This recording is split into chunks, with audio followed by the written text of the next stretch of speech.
कहाँ जाँदैछौँ त यसरी हामी बिहान बिहानै रेडी भएर त्यो जान्नको लागि हाम्रो भिडियो अन्तिमसम्म हेर्न ल। Welcome back to my mini blog guys. आज सबैजना हामी कहाँ जाँदैछौँ त त्यतिमा हाम्रो गाडी आयो। हामी चाहिँ गाडीमा चढेर जाँदैछौँ चेर्नेटा। हामी चेर्नेटा पुगिसक्यौँ सबभन्दा पहिला। यहाँ चाहिँ हाम्रो गौरी दिदी हुनुहुन्थ्यो, त्यहाँ चाहिँ त्यहाँमा घर जान चाहिँ ढिलो भयो, त्यहाँ आउन थिएन, त्यहाँ कारण पर्खिन पर्यो। यहाँ चाहिँ बाबु पनि रोएर दोकानको चिज मागेर अहिले चाहिँ दोकानको चिज नदिने भनेर त्यसले हामीले कसैले नि केटाले केही दिएको थिएन। त्यही भएर अलि अगाडि ल्याएर गाडी रोक्यौँ हामीले चाहिँ। त्यसपछि यहाँ दुईटा गाडी पनि बच्चाका गइसकेका थियो उता। त्यतिमा बाबु रोई गर्यो अनि मैले बाहिर ल्याएर एकछिन यसलाई डुलाइसकेपछि एकछिन यो शान्ति भयो। ल भुइँमा चाहिँ बस्न मानेन। त्यसपछि यहाँ हाम्रो गौरी दिदी पनि आइसक्नु। यहाँ चाहिँ हामी गाडी चढेर अब फेरि जाँदैछौँ बिजवार। हामी चाहिँ यहाँ बिजवार पुगिसक्यौँ। यहाँ चाहिँ घर सार्न लाउँछन्, घर सारिसकेका छन् यहाँ चाहिँ। त्यसपछि यहाँ बिजवार सब दोकान बन्द थियो। बिहान बिहान कहाँ खुलुन्, 7 बजे थियो हामी आउँदा, सब्जीको दोकान मात्रै खुल्ला थियो। त्यसपछि हामी यहाँ चाहिँ बागदुला पुगिसकेका छौँ। बागदुला पुगिसकेपछि त्यस्तै अवस्था थियो। यहाँ चाहिँ सब दोकान पुरै दोकान बन्द थियो यतातिर।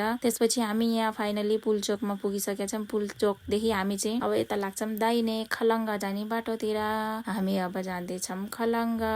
सो फाइनली हामी आफ्नो गन्तव्यमा पुगिसकेका छौँ। हामी चाहिँ केटाटीलाई औषधि खुवाउने भनेर आछौँ सबैजना।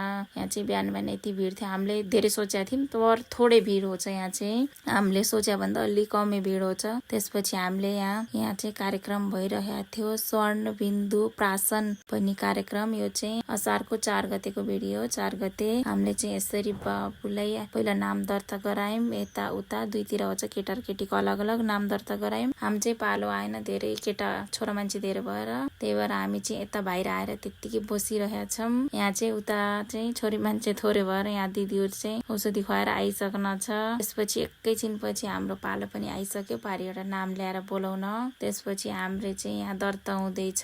दर्ता भइसकेपछि मैले चाहिँ यता पर्ची हातमा ल्याइसकेर अब जाँदैछौँ हामी औषधि खुवाउन केटाटीलाई। यहाँ चाहिँ तल हुन्छ, हामी सिडीदेखि तल झर्यौँ। यहाँ चाहिँ यसरी लाइन लागेका छौँ हामी चाहिँ। यहाँ सिस्टरहरू पनि हुनुहुने हुन्छ, लाइन लाग्यौँ। त्यसपछि एकैछिन पछि हाम्रो पालो आइसक्यो। बाबु चाहिँ रोएन, एकदम रोएन। यो चाहिँ सानो बाबु पनि रोएन। हामी चाहिँ दुईटा बाबुले औषधि खाए अनि हामी फर्क्यौँ। त्यसपछि हामी गाडीमा बस्यौँ। गाडीमा बसिसकेपछि हामी चाहिँ म चाहिँ बिजवार किताब फर्काउन थियो। मैले चाहिँ किताब पहिला बाबुको अर्कै हुन्छ, म्याथको फेरि आउँछ, त्यही भएर त्यो किताब फर्काएर अब एक्सचेन्ज गरेर कपी दिन यहाँले चाहिँ 1 दर्जन मलाई त्यो किताबको सट्टा मैले कपी ल्याएर फर्केँ। अनि त्यसपछि हामी खाँदैछौँ यहाँ नास्तामा सबै केटाटीले फ्रुटी खाए अनि हामीले चाहिँ चाउमिन र पकौडा खायौँ थोरै। त्यसपछि हामी बाटामा जाँदा जाँदै केटाटीले आइसक्रिम देखेर आइसक्रिम मागेर सब केटाटीले आइसक्रिम खाँदैछन्। यहाँ चाहिँ देख्न सक्नुहुन्छ ती सानसानालाई के चाहिने। त्यसपछि हामी सो फाइनली लास्टमा घर फर्क्यौँ। हामी 10:30 बजीतिर घर आइपुगेका थियौँ। हजुरलाई हाम्रो भिडियो कस्तो लाग्यो? Thank you so